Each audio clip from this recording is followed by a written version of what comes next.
There's a story Seneca tells us, and I think it goes to this very idea of hacks and shortcuts and the fetishizing of like gurus and teachers who can just tell you everything you need to know. He talks about this Roman who wanted to be seen as smart. And so, the Roman could have gone to classes. The Roman could have read hundreds of books. The Roman could have experienced things. And instead, this guy acquires a number of wealthy slaves. This wealthy Roman acquires a number of very literate slaves, each one like an expert on a different topic. And at dinner parties, they would, whisper in his ear the things that he needs to know. And so everyone kind of thinks he's very smart.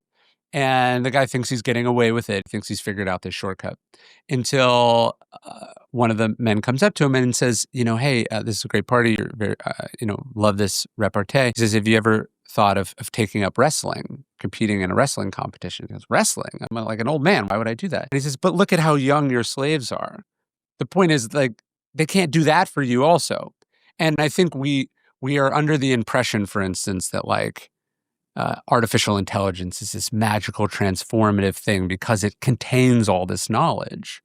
But you still have to know what questions to ask it. You still have to be able to separate the good answers from the hallucinated, nonsensical answers, right? It can help you solve some problems, but if you can't recognize a good solution from a bad solution or bullshit from a real insight, it's not going to do much for you. And I think that people are always looking for some magical thing that will exempt them from having to do this really hard thing.